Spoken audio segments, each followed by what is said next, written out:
Iran మరియు America మధ్య జరిగిన శాంతి ఒప్పందం గాల్లో కలిసిపోయింది. రెండు దేశాల మధ్య దాడులు ప్రతిదాడులు కొనసాగుతూనే ఉన్నాయి.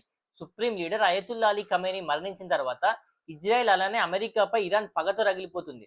అయితే తాజాగా 13 మందితో కూడిన ఒక హిట్ లిస్ట్ అయితే ఇరాన్ రిలీజ్ చేసింది. ఇందులో ట్రంప్, నెతన్యాహుతో సహా కొంతమంది యూరప్ దేశాల అధినేతలు కూడా ఇందులో ఉండడం ప్రపంచాన్ని షాక్‌కి గురి చేసింది. ఈ లిస్ట్‌ని రిలీజ్ చేసింది ఏదో ప్రైవేట్ న్యూస్ ఛానెల్లో లేకపోతే ఏదో సోషల్ మీడియా ఛానెల్లో కాదు. ఇరాన్‌కి చెందిన అఫీషియల్ న్యూస్ ఛానెల్. అయితే ఖమేనీ అంత్యక్రియల సమయంలో కూడా కొంతమంది ఇరాన్ ప్రజలు అమెరికాకు వ్యతిరేకంగా నినాదాలు చేశారు. ఖచ్చితంగా ఆయన మరణానికి ప్రతీకారం తీర్చుకుంటామని చెప్పి కొత్త సుప్రీం లీడర్ మోర్తజా ఖమేనీ ప్రకటించారు. ఆయన ప్రకటించిన కొద్ది గంటల్లోనే ఈ అఫీషియల్ న్యూస్ ఛానెల్ అయితే ఈ లిస్ట్‌ని రిలీజ్ చేయడం జరిగింది.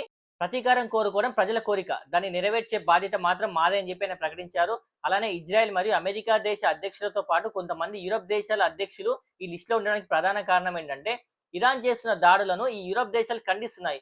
ఎప్పుడైతే అమెరికా మరియు ఇజ్రాయెల్ చేసిన దాడులను యూరప్ దేశాలు ఖండించట్లేదు. సుప్రీం లీడర్ చనిపోయినా కూడా కనీసం సంఘీభావం తెలపట్లేదు. ట్రంప్ మరియు నెతన్యాహు తీసుకున్న అన్ని నిర్ణయాలు కూడా ఈ యూరప్ దేశాలు సపోర్ట్ చేస్తున్నాయి. ఖమేనీ మరణానికి పరోక్షంగా యూరప్ దేశాలు కూడా కారణం అని చెప్పి ఇరాన్ అభిప్రాయం. మూడో ప్రపంచ యుద్ధం వచ్చే అవకాశం ఉందంటారా? మీ అభిప్రాయం తెలియజేయండి. ఇలాంటి అప్డేట్స్ కోసం మన ఛానెల్‌ని సబ్స్క్రైబ్ చేసుకోండి.